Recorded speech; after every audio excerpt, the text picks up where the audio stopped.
சிவமாம் தெய்வத்தின் மேல் தெய்வம் இல்லைன்னும் சைவ உண்மை. சிவபெருமானுக்கு மேல் ஒரு தெய்வம் இல்லை என்று சொல்லி இருக்கிறது தான் அந்த சைவ அருமறை வாய்மை என்று சொல்லுவதுங்க. சைவத்தின் மேல் சமயம் இல்லை, அதில் சார் சமம் தெய்வத்தின் மேல் தெய்வம் இல்லைனும் நான்மறை செம்பொருள் வாய்மை வைத்து சீர்திரு தேவாரம் திருவாசம் உய்வத்தர செய்த நாளூர் போற்றால் எம் உயிர் துணையே. சைவத்தின் மேல் சமயம் வேறில்லை, அதில் சார் சிவமாம் தெய்வத்தின் மேல் தெய்வம் இல்லை என்று சொல்லி அந்த ஒரு உணர்வோடு இருக்கக்கூடியவர். அதான் அருமறை வாய்மை என்று சொல்லுவது. துங்க வேதியர் அப்படின்னா ரொம்ப பெருமையுடைய ஒரு வேதியர் குலத்திலே வந்தார் என்று சொல்லி, அந்தனதும் குடிமுதல்வர் என்று சொல்லி, அதாவது மரபிரண்டும் சைவ நெறி வழிவந்த கேண்மையினார் என்று சொல்லி நம்முடைய ஞானசம்பந்த பெருமானுடைய புராணத்தில் சொல்லுவார். அது மாதிரி வைதீகத்தோடு சைவமும் உடைமையே துங்கம் என்பது என்று சொல்றார். தூயோர்னா புறமும் அகமும் தூயராகுதல். இவற்றில் அகத்தூய்மையே சிறந்தது. அதாவது அகத்தூய்மை தான் சிறந்தது. ஆனா முதல்ல என்ன சொல்றாரு?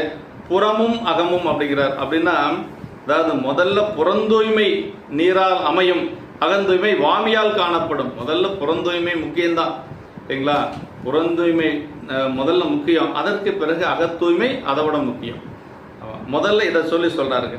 முதல்ல புறந்தூய்மையை சொல்லி அப்புறம் சொல்றாரு. அதான் ரொம்ப ரொம்ப முக்கியங்க. ஆமா, தான் புறமும் அகமும் தூயராகுதல். இவற்றில் அகத்தூய்மையே சிறந்தது. இருந்தாலும் புறந்தூய்மை நீரானமையும் அகந்தூய்மை வாமியால் காணப்படும் என்று வள்ளுவ பெருமான் சொல்றாருன்னா, புறந்தூய்மை ஏன் முன்னாடி வச்சாங்க அப்படின்னா, அகக்காரணங்கள் தூயன ஆவதற்கு புறக்காரணங்களின் தூய்மை சாதனம் என்பது துணிவு.